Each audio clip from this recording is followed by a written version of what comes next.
Chair recognizes the presence of the quorum, and we'll go ahead and begin our regular meeting of the Fairhope Financial Advisory Committee.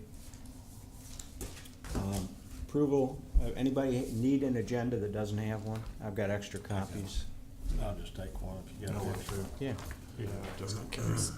Yes, I think I have one somewhere. The first item on the published agenda is approval of the minutes of last meeting, but somebody forgot to prepare them, so we're going to skip that item on the agenda and hold it over till next meeting.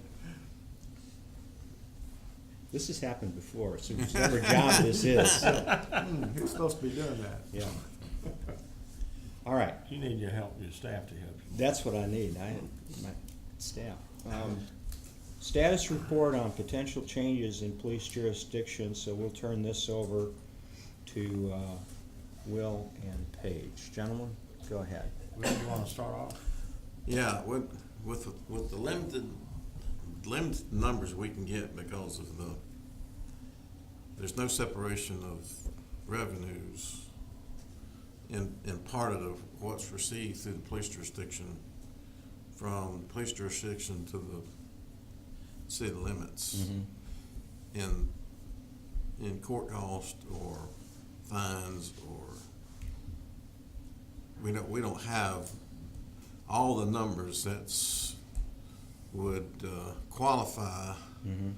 for making a decision. I have not been able to find out, and I don't know if anybody knows, what we get from income from court cost, the city of Fairhope, Mm-hmm. what we get from income from fines and things of that sort from the police jurisdiction or the city of Fairhope. They're not broken out. Mm-hmm. Did you get that email that Jennifer sent you? Yep, I got it right here. You did, okay. Mm-hmm. But it doesn't have any of that It information. doesn't, okay. And so, I think just in talking with all the critical information, talking to the people and seeing what we have gathered here, and looking at there's one fee on here that's not on here, and that's the fee for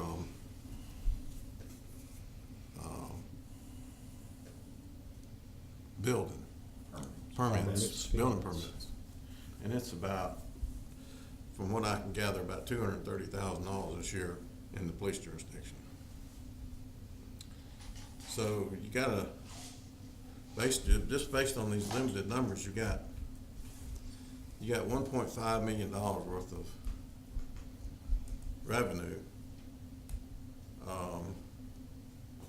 that you're receiving from the police jurisdiction. Can I ask a question about some of the categories on here? Yeah. I might not know the answer. Well, Well, Jill might know. Jill know. Well, I hope I do. I'm not, Jennifer Olmsted would be a Well, better person to we- ask about that. We're not necessarily gonna try and get closure at this meeting Okay. anyhow, so if Okay. we have a question that hangs over, that's not a big deal. But I noticed that on the chart, there is no real estate tax collected on anything outside the PJ. Is that an accurate statement? That we get no piece of the property tax revenue? I don't believe so, but I can't be sure of that. From looking at I thought we this. did. Outside of the PJ or? Well, within right the here, In the PJ, he's In the talking about. PJ. right here, yeah, inside the city, We we do. get real estate tax, Right, clearly. right. Right. But there's no indication Outside on the this, city. outside the city, that Yeah. we get any. And I'm just asking if that is accurate, or if that is, well, we do, but we're not sure what it is. Well, from looking at what she sent, I would assume that we do not. Well, right, From- but based on and that's what you're my looking at. assumption, but Yeah. Well, where does it go? I'll go to the county. I thought we got a portion of that. We do get a portion from the inside the city, but I'm not real sure. Yeah, the only thing that this report shows is an amount inside the city, and the PJ doesn't show any, real estate taxes. Right, no, it doesn't. Yeah. So there's no provision for the city to claw back any of the property taxes that are assessed for people like you who live outside the city. Right, not that I'm aware of. I didn't know that. I wonder if there might be an opportunity, because that's a pretty good sized number.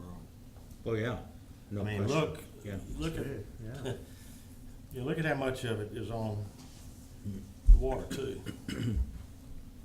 And, you know, I don't know what other municipalities do or not Right. within the county or within the state, but I think it's a big number. That's a wide area too. There's a lot of numbers, there's, you know, like, that are just missing. Mr. Chairman, you know, I can give you perspective. I spent a good bit of time working in the city of Daphne, asking the question and looking at, should we exercise police jurisdiction? Daphne does not. I know Foley has and pulled it back and has and pulled it back multiple times in the last dozen years. I can tell you the numbers never work in favor of the city, meaning that the cost of the services usually is greater than the potential for income. You know, I do know that if there is sales tax generated in the PJ, you get not the full amount that you would, but like 50% of You what fit you half would of it. inside. But, you know, but I cannot remember if I don't think there's any property tax shared. Yeah, well, I think that'd be something maybe Jill, if you could just verify if that's a valid assumption. Could you give the basis also, I think it might be interesting to know for this group, the basis on which all these revenues are arrived at in terms of like, what percentage do we get of what, if we get a percentage of something, you see what I'm saying? Yeah, Yeah, it'd That'd be be helpful, interesting too. to know the rules. Are you talking about from a police jurisdiction standpoint, period? Both. Well, I understand, it is the police jurisdiction that derives the income. You have two jurisdictions that are out there. One's called an extraterritorial planning jurisdiction. That is a whole different section of the Code of Alabama that says that cities has the right to have oversight over subdivision of land in an extraterritorial planning jurisdiction. Right, independent of the PJ. Independent. Would- Police jurisdiction is that jurisdiction which the city can enforce police powers, which include, of course, law enforcement and building codes, since that's a police function of the city. All right, one question about that, we have a simple revenue just on these numbers of 1.5 million. Are you saying that the planning and the police department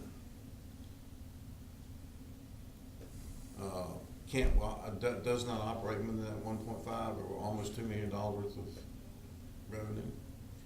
What I'm saying is that you have two jurisdictions in play. For example, every incorporated municipality in Baldwin County exercises an extraterritorial planning jurisdiction, ETJ, okay? And that means that their planning commission and their planning department has oversight in conjunction with the county over the subdivision of property. And that rule, but just so you know, not to get too far in the weeds, the Code of Alabama says the stricter of the two shall apply. So if, an example, the city of Fairhope, our planning subdivision regulations are more stringent than the county, the developer, even though he's developing a piece of property in the county as a subdivision, has to build it to the city's higher standard if that is the case. The reason that is placed in the state of Alabama is the assumption that one day there's a probability within that jurisdiction as annexation and cities grow, that they're brought in, they're at least built to the same standard as everything else in the city. Then cities have the right to exercise a police jurisdiction, which means they enforce police powers within that defined area. So this area here is both of those areas, is that right? I do not know. They're not necessarily coterminous. It's my understanding there are some subtle differences. Okay. I believe so Yeah, too, yeah. and it is an open question, going back to the question on the building permit fees, whether that would in fact extinguish if we closed the PJ down, or whether it would survive No, because it we would would. not. building permits are a whole different function, but the subdivision application fees and all review fees Yeah, would still stay in so, place. so it's important to understand in detail which fees extinguish and which Yeah. would stay. Yeah. The $260,000 according to the permit people would go away. That's what they earned in the police jurisdiction Okay. last year. All right, And their anticipation is more than that this year, yeah. just from the The other, fees. the other thing that, and I've been involved in some of these discussions on and off now, Jill, for what, 12 years we've been talking about this at least? One of the other interesting things that comes up is that, for better or for worse, we can generally develop a static picture of what it does look like today. But then when you start doing what if on, well, what about next year, or what about 3 years from now? A couple things can happen that can dramatically change these numbers, not the least of which is the Walmart experience. Because if another supercenter type store opens up in the PJ on 181, Walmart revenue, I think alone, is over $2 million from sales taxes. So if you had even a store half that size open up, and even if you only got 1% instead of 2%, these numbers could change pretty dramatically. Now, that might also increase load on the police department, because I think it's also fair to say that Walmart generates a fair number of police calls. So, you know, your business goes up. One of the difficulties that I have with it is there is no and has never been a breakdown from a cost and a revenue standpoint of inside the city limits versus police jurisdiction. Hmm. There is no difference. There's no from a number standpoint. Well, what if we did this? What would our costs go down, and what would our revenues go down? That's never been done. So you can't look at it from a cost and revenue standpoint. And then you take in, if you want to look at everything else, all the extraneous stuff that comes outside the police jurisdiction, like, if we gave away the police jurisdiction and went back to the city limits, then how many people are you going to alienate outside the police jurisdiction? Two is, how much closer is the crime going to get to the city limits if you take away the police jurisdiction? Right now, you kind of force it out into the further areas outside of town. And the police, the criminals know where the police jurisdiction is. So they would come closer to the city. They would come closer to the city. And you would, in my opinion, you would endanger the residents of the city more by taking away police jurisdiction. But it's all those other things outside of cost and revenue would force me to think that it is needed, but we don't have true numbers to look at cost and revenue when it's not broken down into the inside the city limits and then the police jurisdiction. Yeah, well, I don't think we have enough financial information to judge it, but the other thing that I've looked at privatization issues for cities and stuff like that before, and the question gets back to what is the city, What is their goal? what is their goal? Yeah. And the very first thing that the city is supposed to provide is security and safety for the people in its area. Yeah. Now, I think from talking to the police, that was an eye-opener about what Will just said. Because we were pointed out that there's certain areas where you have right outside of the PJ, a preponderance of meth labs. Oh, there's no question about And it. so you shrink this, you're gonna shrink that too. I'm sure this has been answered many times before, but I don't know it, so I'll ask it. Legally, can the city do that?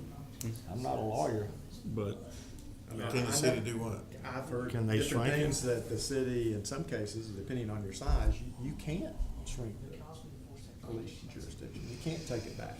I do know that Richard, Ken you know? Watson, who is an attorney with the planning commission, did do some research and did give some answers.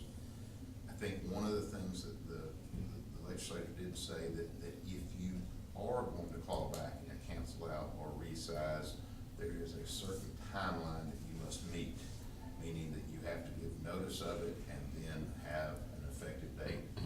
Okay. Usually, I think it corresponds with the start of the new fiscal year, which is October 1, and you have to make the announcement of such like 6 months prior, so that in this case, the sheriff, for his budgetary purposes, now knows that he's going to have to plan for patrol costs. The building department, the county has to plan for the building inspection and all that.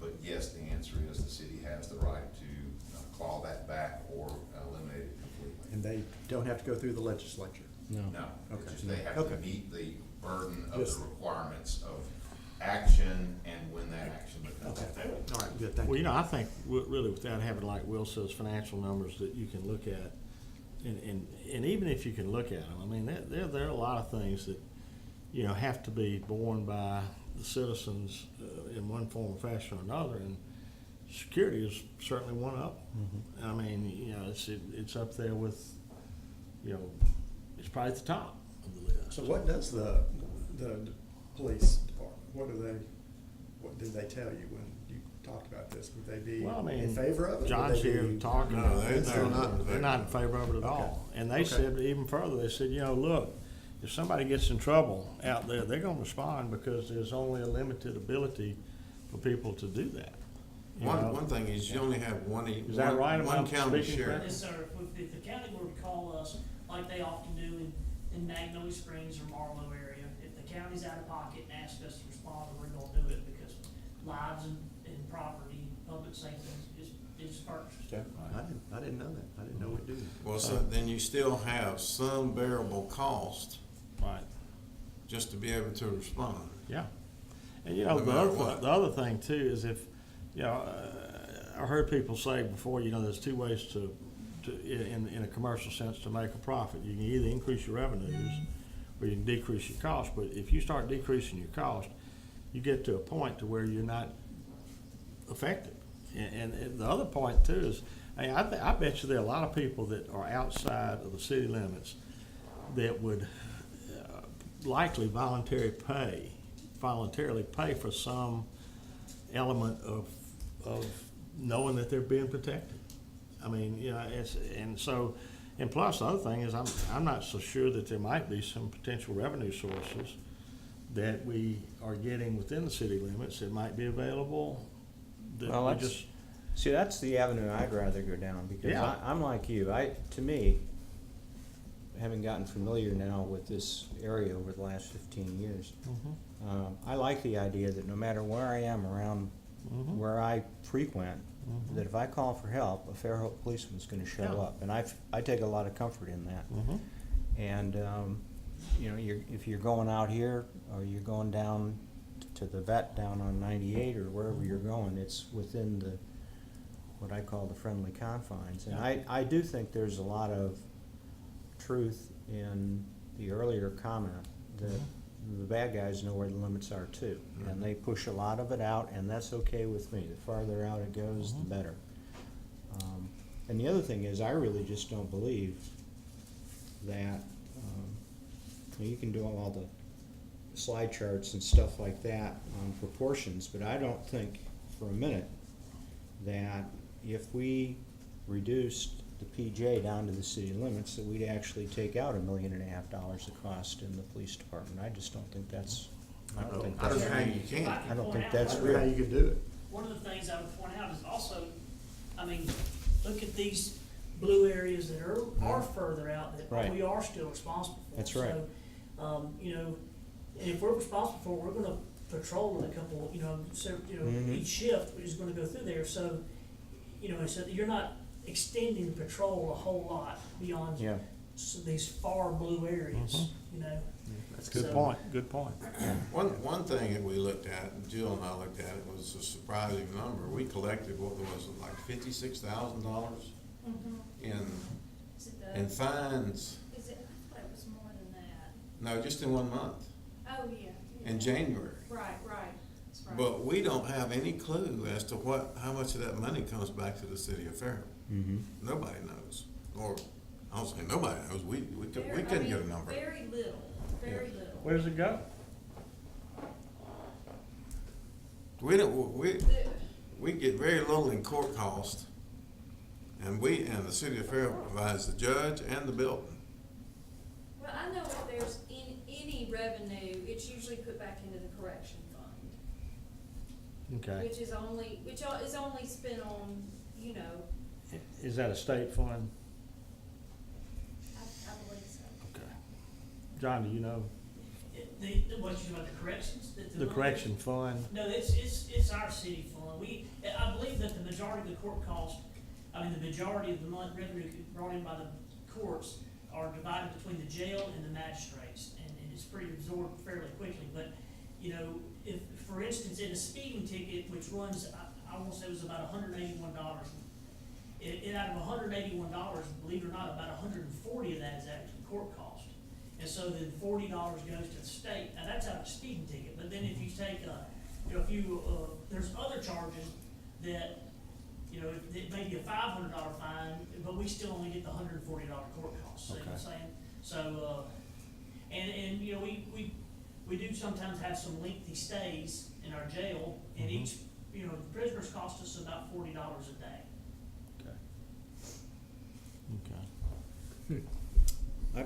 To me, it seems like the emphasis ought to be not so much on do we or don't we, but rather on what you mentioned is, assuming we do, keep it, then what are the revenue enhancement opportunities? How There you can we go. make this Yeah. thing pay more for itself? Yeah.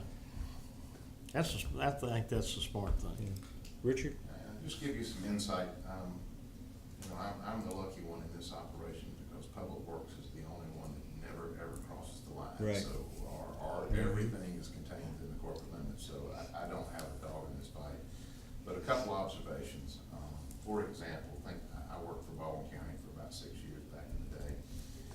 Baldwin County, every month that goes by has less and less responsibility because every time a city annexes something, the county technically gets smaller. They have less roads, but their staff has never decreased. Okay, so and basically. It is a government entity, right? Well, Yeah. but what they would tell you is that the level of their, the intensity of their requirements have gone up, Yeah. even though the territory has shrunk. I believe So that. they've controlled growth by that. Yeah. But here's the, I will give you, when in Daphne, we went through this intensive process to talk about police jurisdiction. What we had to talk about is how many policemen we'd have to add, how many building inspectors we'd have to add, everything that went to be able to enforce the police power. So it was, what would be the growth required to keep the level of service equal to what it was in the city of Daphne if we expanded out to the PJ? And that was, and then what would be the potential income? And those numbers were very, very far apart. I think the mayor has a great intention that if we eliminate the PJ, then all of a sudden, we don't have all these expenses and personnel and everything else. But my question is, and I looked at Eric Cortines the other day and says, if we got rid of that, what 25% of your staff you're firing tomorrow? Because right Yeah. now, 25% of your activity is outside the city limits, so that means that you have 25% of your staff that needs to go away. And it was, oh no, I need every one of them. So my thing is that I'm afraid this equation is if you eliminate the PJ, you eliminate the income, but at least for the immediate following day of that, your expense is just the same. I think And your don't think expenses the police would is go gonna up. volunteer to reduce their force by, if you went by population, is that No. 30%, 40%? Well, actually though, as far as from the police departments, if you go by the national average, which is 2.5 per 1,000, we're still short a few police officers for the number of citizens within the city limits. So it really, if you were to go by that standard, it would Is that a change federal our- guideline? Is that a federal guideline? That's a federal recommendation. Uh-huh. And it also depends on the amount of crime. Obviously, if we were talking about Mobile Mhm. and their crime versus ours, then you would need more than 2.5 per thousand. But for a town that operates like we do, like I said, we're technically actually 3 or 4 short of having enough for the city limits. But again, as he said, we're in favor of keeping the jurisdiction because, you know, we feel like we do more with less and enjoy doing it. You know, we feel like we're still getting it done. The services inside the city aren't suffering and the jurisdiction isn't suffering. We're able to meet the demands, at least at this point. Now, this county's growing quick, but so far we've been able to do that. Jennifer, who's our revenue officer. Sure. She's gonna run down here. And Okay. she'll be more helpful, Okay. cause this is what she does on a daily basis. Sure. Collects all the money and Okay. gets it all in. And Okay. she knows a lot of the ins and outs and all of that good stuff. I think if you did something to reduce it, you'd increase your costs, is what I think. 'Cause I think, I'm not talking about just city costs, I'm talking about the people that live in and around the area, in the PJ. Well, That their costs would, I just would think the cost of the safety would probably, you're gonna still cover it as best you can, but I just think that, I understand where the bad guys hang out, and if you shrink that area, they're moving in closer to you, and then the next thing you know, Well, I've got kids in Fairhope Public Schools. I've got 2 of them. One of them's a junior in high school.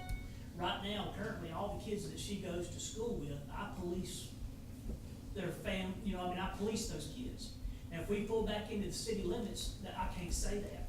So while now some of them still live in bad situations, at least we have the opportunity to go in there and try to make those situations better. sure. If we don't police the jurisdiction, then the chance of my daughter sitting in the classroom next to a couple of kids who have an active meth lab running in their house or next door to them is gonna increase. That's the way I see it. the other thing is that if you look at the map and you say to yourself, really what does go away if we shrink the PJ, it's certainly not exclusively, but for a large part, mostly rural areas. I mean, you do have some pockets of development here Point clear.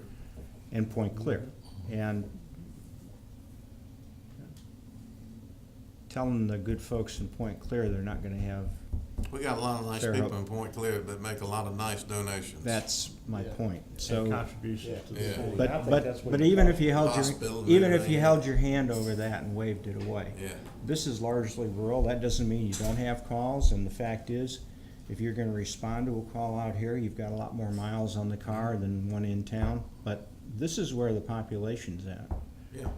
already inside. Mhm. And to me, the idea of having your moat out here is pretty strong, Safety. pretty strong. Well, yeah. I agree with Paige. I think if you do that, you'll never be able to reduce the amount of your expenses in town to ever be able to cover it. All right, Like well, John was saying, well, you gotta- you still gotta have 2.5 per 1,000 officers, and we're already Well, short, I would like, so. What you gotta do is you gotta reduce your cost by $2.5 million. Yeah. Yeah, and that's just. No. We've only Yeah. found $1.5 million of revenue so far. No, $2.5 million in revenue. Okay, so it's So equal. You're not gonna. So you're not, you're yeah. gonna- Hey, Yeah. Jennifer's here now. Jennifer. So, hi, Hi. so you are our revenue officer. I am. So y'all ask away. All right, well, a couple of questions that came up, Jennifer. One of them is, for the taxes, the usage taxes on liquor, wine, beer, cigarettes, that kind of thing. Uh-huh. What's the ratio of how much of that tax we collect outside the city limits compared to inside? Is it like sales tax where you get half as much as if you get it inside? Are they all? The rate is by half, It's by half, so Yes. that would also apply to lodging tax? correct. So So- instead of 4% collecting for lodging taxes, 2%. On Okay. liquor, it's, instead of 10%, it's 5%. So all those usage taxes are 50% off Correct. if you're outside. Yes, sir. What about real estate? We don't collect, we are not, the county does not send us real estate taxes on properties that are not inside the city limits. And off the. Why? Yeah, why? Do they do that for any other cities in the Not that I'm county? aware of, because it's a county property and it's not a city property. I understand, but we're providing services for county property.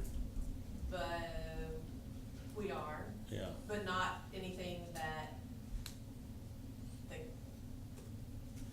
They're not gonna recognize it? Correct. Okay, let's ask the question in a slightly different way. And not focus on any one tax, but just say in general. And this may not be a question that you're prepared to answer, but are there opportunities for the city on any of the taxes on this sheet or any other tax not on the sheet where the city could impose its will on people outside the PJ to increase its revenue from people who are in the PJ but outside the city? Not that I am aware of. Okay, but how do we research that question to find out if there are, in fact, ways to do that? I do not have an answer. So is that a county or a state thing that says we only get half? Both. Both. In the What, end, that says we have to collect the half? Yeah. That's the state that states that if we enforce our police jurisdiction, any tax that we do impose in that area is at 50% Okay. of what the city limit tax rate Okay. is. With the this- exception of real estate taxes, which is a county tax. Do you know if there's a law guiding real estate? I'm sure there is, but that would deal strictly with the state and the county. The county collects all that. So that would have to be a legislative action, probably, No, I to would- say, if the county is not providing, if the cities are providing police jurisdiction, they should get a percentage of real estate tax. It would have to be a legislative. But if I understand it right, county has a millage rate, okay? Then cities can apply a millage rate higher than that. And the only thing the city gets is that additional millage rate. So what would be nice is they applied the same calculation at least to, like it was sales tax or anything else, is that there should be at least half of the millage increase difference that the city, people live in the city pay, so that you would at least get 50% of what a person inside the city would. But the county's already collecting that. That's right, inside the city, the county collects property taxes, and then they send us, or inside that millage rate that's different than the county. See what I'm saying? Yeah. Is that everybody is billed a millage rate for the county, no matter where you live, inside or out, and then cities apply a property tax that's additional millage above and beyond that. So- And I don't know if we have imposed that additional millage rate at our county properties as we have. For police for the jurisdiction. city. How about this? Would it be a fair question of you? Now, excuse me, is that a voted on thing, or is that just an application? I'm not sure.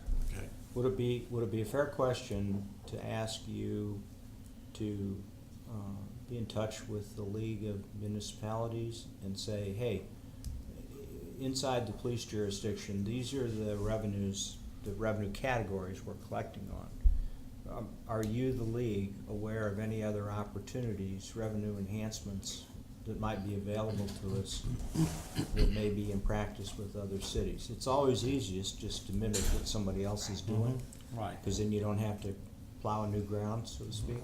You just follow precedents. Yeah. Let me ask one other question. When I look over here, I see real estate tax. What about the single tax colony? Anything from them? That would be part of the real Of estate that, taxes. so it's because the tax- included there in Correct, that. the Okay. colony pays the property taxes on Right. all the properties And they then, own, so and the- then it comes back. And if to it's in the city, then, which it is. Correct. Yeah. Okay, Well, thank not you. all of them are, but. Right, most of it, yeah, okay. Tim, any other questions for No. Jennifer? No, I I appreciate you think- coming Yeah, down, I Jennifer. think that- I got one more question. Sure. Go How ahead. how difficult would it be to separate revenues and apply expenses to the PJ versus city limits from an accounting standpoint? Well, I think the revenue is what your side is, and Yeah, that, that would be the Jill's. expense side would be Yeah. Well, that's what I'm saying. Jill. And I think on the expense side, it would be really difficult. I think the only thing that you could do is if you like for building permits, if you knew the total revenue for a given year was this, and this number of dollars came out of outside the city limits and this inside, but I think you could only use that ratio as a reasonable proximity of what your time, your staff time spent, because it would really require a building inspector to document, because sometimes you go out and inspect a house under construction and everything's great, and you don't have to go back until the next inspection. And sometimes you go out there and everything's wrong, and you go 4 or 5 times to make sure the wrongs get righted. So it's so hard to track the actual cost of that inspection You got the service. same thing with the police department. Absolutely, yeah. I mean, but the thing about it is, the industries do it every day. What you have to do is you have to just come up with some methodology to allocate the cost if I you mean, can. you got. Let me ask, John, let me ask you a question. When you have officers, and I'm not trying to get into any of the operation of your department, I'm just interested on this more than anything.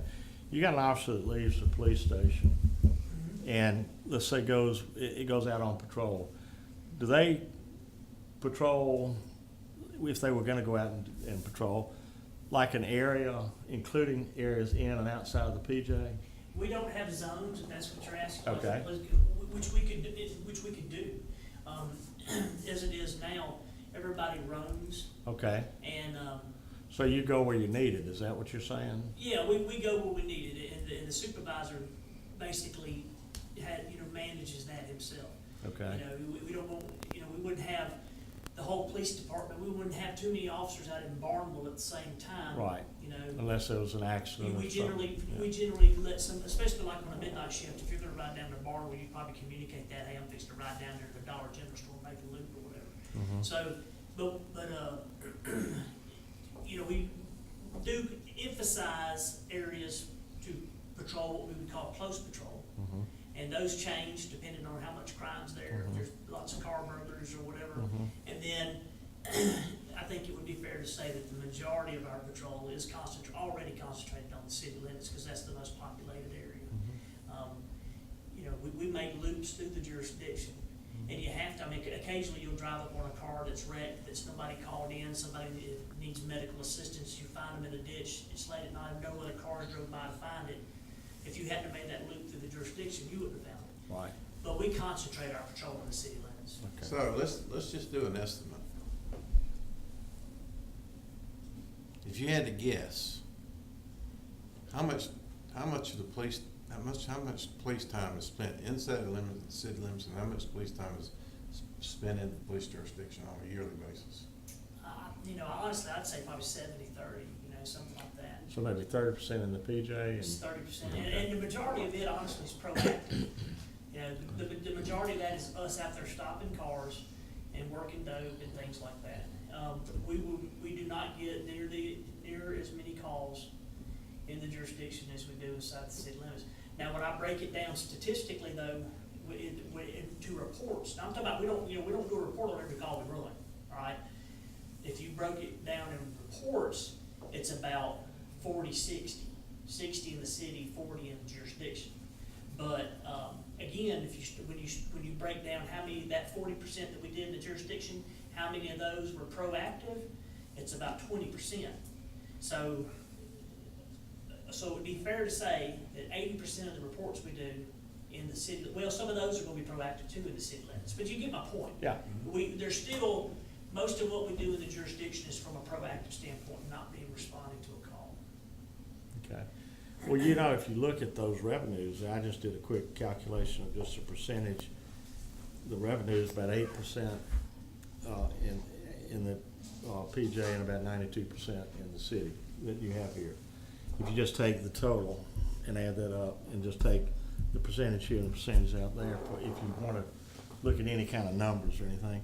But I'd be really interested in this, in your question But about. I don't know that that's a valid ratio, because this includes real estate tax. Well, that's what I'm saying. I'm looking Which at is- total dollars Oh, in terms well, of just in the total city. dollars, okay, Yeah, but- yeah, I'm not looking yeah, at, I'm looking at okay. just Yeah. the total numbers. If you take it, All right. in the city and in the PJ. And if you look at that, But I would almost say that because you don't have the real estate tax, you'd almost wanna take that out of the calculation, cause if you're gonna compare apples and apples, and recalculate that, so that's 4.5 of 13, so that's roughly a third right there. So if you took this out and did your calculations, I would almost think you might be getting close Yeah. to his number. Well, and that's. You mean it's 20%? It should be, 20%, but yeah. it should be exactly a third, because that's what Jill said. You get half again as much. Yeah, Yeah. so, Let me draw your You see what attention I'm to this saying? too. You see these little brown areas that Yeah. exist within Uh-huh. the blue areas? Uh-huh. These little bitty tiny ones. Oh, here's one right here that's right in the middle.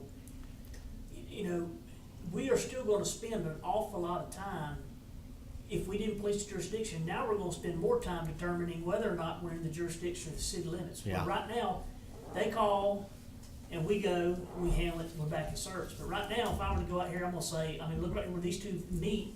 Before I do anything, am I in the jurisdiction, am I in the city limits? You know, because this neighbor is, and this neighbor isn't, it just makes it very difficult. And just for statistics, Eric reported to a calendar year, building permits for single family was 380, and 270 of them were inside the city limits. So that's about that 25, 28%. interesting. Is it not, well, let me not bias this. In terms of population moving into the police jurisdiction and the city together, moving inside this entire block, the subdivisions that they're moving into, are not most of those annexing in as they finish them off? Yes, because the city has done something very smart. They have a lot size standard for the planning jurisdiction, which says the minimum lot width is 100 feet. But if you annex in and come in under an R2 zoning, then that drops to 75 feet. Mm-hmm. So you have a net increase of a considerable amount. 25%. Yeah, 25% more yield of Mhm. lots. So developers who are doing significant subdivisions realize that Right. their cost of infrastructure is the same if they stay out, but if they come in, they net 25% more. All right, sellable so lots. my point being that as we begin to populate this up over the next 10 years, you'll see more and more splotches of blue out here, right? That is correct. And that says that on those splotches of blue, not only will we get the full fees, the full usage taxes, but we'll also get the property tax, That's correct. right? So again, my point is that what's today doesn't necessarily mean what's good tomorrow or the next day or 2 years from now.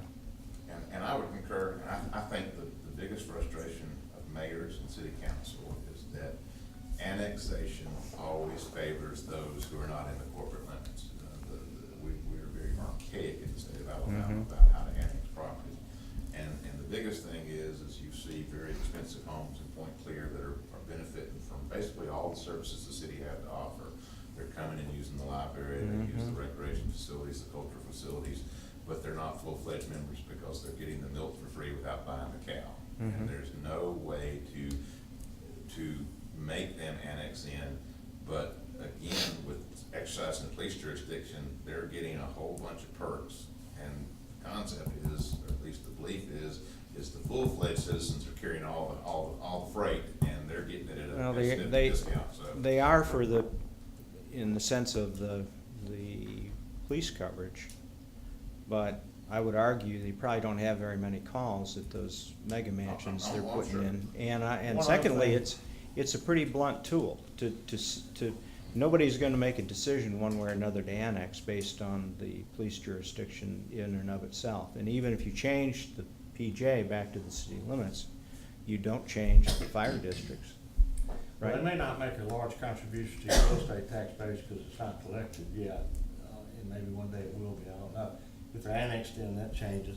But one thing I would bet you that a lot of this tax base, sales tax base, and some of the other bases in here would be contributed to by people certainly outside the city. Sure, also. You know, so I think that, to me, it's just a question of trying to get a little bit more information, but, you know, you can run numbers and get statistics until you're blue in the face, and it's not gonna really answer a lot of questions that are more important than are just numbers questions. Right. And I think that the more of the intangible things, or the more important things to people living in all of that whole area. And so when I start looking at, is it 20%, 80-20 like some numbers might be, or is it 90, is it 87-13? To me, when you get down to something like that, you can't, it's just, you know, you go with it because it benefits all those people that do make some contribution, and some serious contribution. I know that there are probably the people that don't live in the city limits, that live in the PJ, that have made significant donations, like Thomas Hospital and other things that all the people in the city benefit from, likely the construction of the library, I don't know. But I would suspect that's. Art center. Art center, yeah. Mhm. Sounded right. So I No think that question. what, Possibility. to me, the answer is not necessarily, you know, is the cost reasonable, you know, and my feeling that probably 85% of your cost is salaries and wages. You know, and I think that he's already said that we're undermanned based on the standards. So I think the question is to look for more revenue opportunities, at least in my Mhm. Well, can simple you, way. If you think that our expenses are considerably greater than what they currently are, that would be a good thing to do. But we have to put back we have to spend 100% of our revenue that we collect in the Yeah. police jurisdiction back to the police jurisdiction. So if you're looking at increases in taxes, you're also gonna have to look at increasing in, like, what expenses are we gonna increase in that well, area? we can increase our coverage Yeah, out there, but the absolutely. police, Yeah. I mean, even though you might have a grid that says this is for police in the PJ and this is for police in the city, the fact is the police department, if it gets 3 more officers, will, you know, benefit everybody. Right. So, all right, why don't we leave it at that for right now? We'll just say this is a good preliminary report, and we'll ask Paige and Will to pursue revenue enhancements and, Y'all can hold on that math if you like. Oh, thank you. oh, yeah, Just- that'd be just leave great. it You right guys there. hold on to it. Thank you. Yeah, thank you very much. Sir. Okay, next item is a project status report on the natural gas utility capital projects. Do you want to give a little thumbnail, Tim, of our discussion with Richard Peterson? Yeah, Chuck and I met with Richard on Tuesday, and just kind of went through some of the information he had provided to, was that to everybody, Chuck, or just us? That was in the budget, That was in the budget original book. budget Right, sheet, okay. yeah. Mhm. Just talking about the 21 million that they felt we had capital needs for over the next 3 years. And I think what Chuck and I were trying to do is kind of ferret out, number one, by priority, I guess, what's your number one priority out of all this? And how do you know what you've got here? You got a lot of numbers, a lot of big numbers, but this stuff is tough to measure when it's underground. It's not like you can look at it and go, yeah, it's kind of rusty, we need to be repainted. There's a lot of estimation and guesstimation in some of these numbers, and I think what we were trying to do is focus in on how can we get something that, as a committee, we can get our arms around in order to have enough detail and enough knowledge to be able to present to the council in order to say, yeah, we agree with these numbers, and how do you want to tackle it now? But rather than just look at the whole thing and go, well, you got $21 million worth of stuff, let's just tackle, and what we were doing was the gas lines, where you mentioned that the cast iron pipe. I think we got it down to where some of the major needs were, maybe on some observation where the water's coming out of the manholes. Mhm. It's not gas, so. Was that part, was that the That other was, part? that was on one of our, Is that one of the that was one of the trails? wanderings we. Okay, all right, that sorry was- about That was a stub trail. But I think it was like, once you open up the street, what do you got? And what are you gonna do if you see, oh yeah, we got a cast iron pipe problem, but now we got a water problem too? Or we got a cracked manhole? is that 9 or this 4 million for cast iron replacement? Now, that, all of a sudden, that goes somewhere else. So, I think we're just trying to Well, focus him in, wouldn't Yeah, you let say, me, Chuck?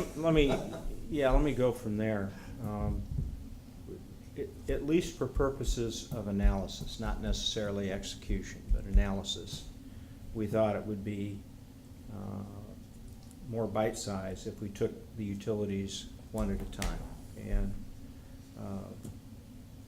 the natural gas has of anything, the simplest system, because it's really not much more than just pipes and taps and off you go.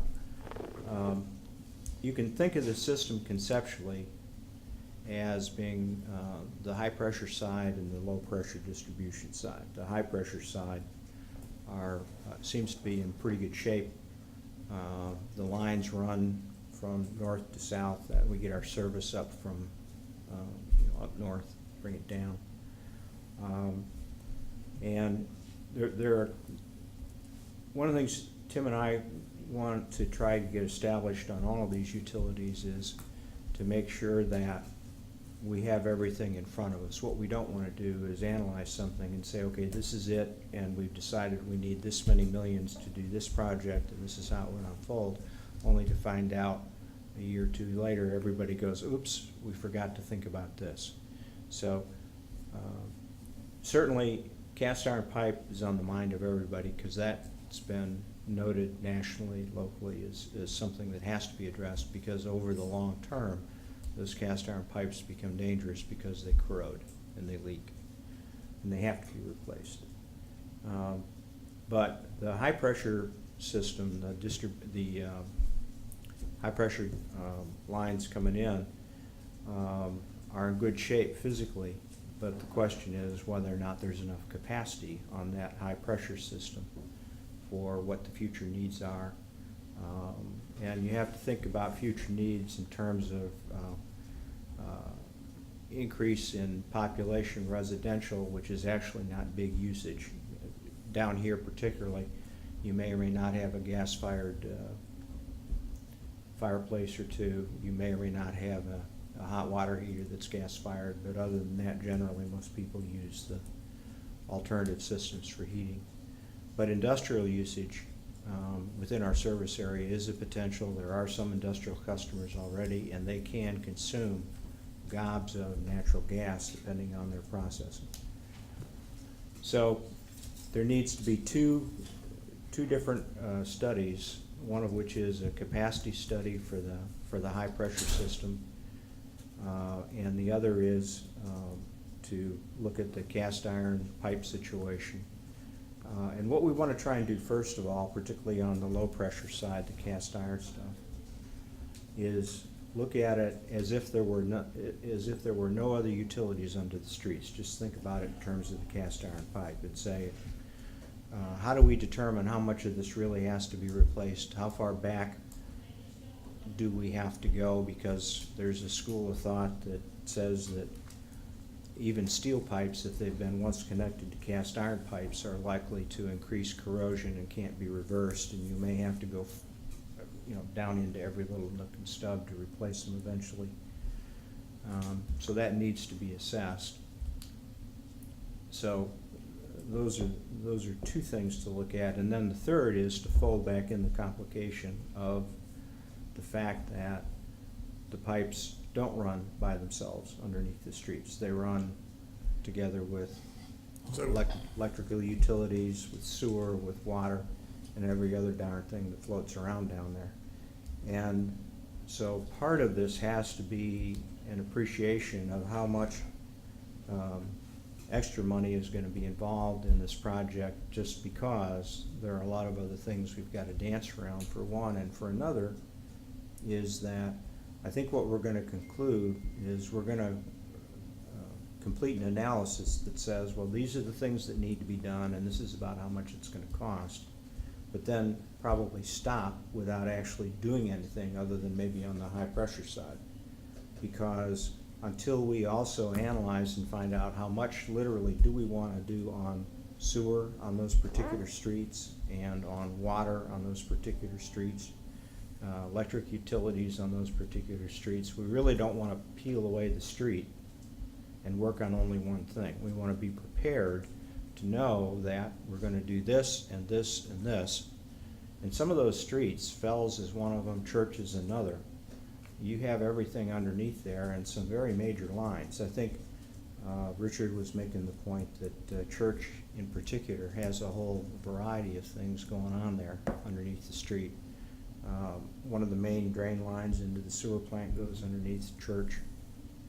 All kinds of things. So I think what we're going to find is we're going to figure out what we need to do and then pause and then complete an analysis on one or two other components so that an implementation plan will actually involve many utilities, but the analysis, I think, if we're clever about it, can be done more or less separately. I bet you don't have many high pressure No, within the city. no, not within the, no, most of the high pressure is just the north-south Yeah. verticals. Yeah, that might be the first thing you wanna tackle to start Exactly. with, is the high Yeah. pressure, and make sure your safety is there with the high pressure standpoint. Because all the low pressure standpoint you have in the city is not as critical from a safety issue Right. as the high pressure. No, there's no question about it, and there are two issues on the capacity on the high-pressure system. One of them is coming in from the north, making sure if we need to go from this size up to this size, that we understand what this size is, number one. And number two is from an integrity of the system, just like with the electric utility, do you want to put it all in one pipe, or do you want to have a parallel route, even though it's more expensive for redundancy in the event that you have some sort of a problem, or you want to do a PM and you can shut down half of your system and still operate under most normal conditions. The question there being, can you increase your revenue on a high pressure system rather than a low pressure system? Well, the only chargeable revenue comes from the low pressure system. I don't think there's any high pressure taps other than I'm industrial. saying if there was. Oh, if it was, yeah. If you had a high pressure and a low pressure system, could you create more revenue off the high pressure system than the low pressure? If you had to run them dually. Mm-hmm, mm-hmm. So if you had to run high pressure hose or conduit or pipe, could your rate on high pressure be more to get more revenue to the city Mm-hmm. than the low pressure? No, I understand what your point is, yeah. And there's just high pressure is just for transmission. You're moving Right. mass volume of gas quickly from one point to another. Yeah, you gotta get that high pressure to the point where you're gonna use it. Yeah, but it's distributed and sold in low pressure form. I mean, I'm not sure Yeah. of I- any end user that would, I mean, when I say high pressure, Yeah, I we think don't- it's, Yeah, way up there. we don't resell, I'll put it this way, we do not resell any high distribution gas, any high pressure gas. We only sell low pressure gas. That's my understanding. So anyhow, we're working that through. It's gonna, I think we had a good initial session, kinda got our head straight in how we're gonna approach this, and I think we're gonna work fairly quickly to come to a next checkpoint where we're gonna put together an RFQ, whatever it's called, for an engineering study of both of those systems. So I think we made some good progress. There's gotta be a big cost issue when you start, efficiency standpoint, start ripping all that stuff up where you wanna get it all done at one same time. Yeah, well, the complicated areas can be as much as $1 million a mile. And that's if you're only gonna do one thing when you're in there. If you're gonna do them all, you can obviously get more. One of the other side projects that will come of this is that we're focusing right now entirely on what is the problem. What do we need for capacity? What do we need for system maintenance? What do we need for fixing problems and so forth? We're not going to approach the other issue down the road until we get there of how do we pay for it? Do we pay for it through a series of rate increases? Do we pay for it out of cash flow? A combination of both How much of this should be absorbed by current users, how much of it should be put on the balance sheet and absorbed by future users. But that's a question for a later time. We want to make sure we know what we're going to do That's where we're before we going. start figuring out how to pay for it. Yeah. Right. Okay. Unless there are any other questions, we'll move on to public participation. This is your chance, but I want to get my pen out so I can write everything down for use at a future time. Okay, hearing none, the meeting's adjourned. Thank you all. Thank you for coming, I appreciate it.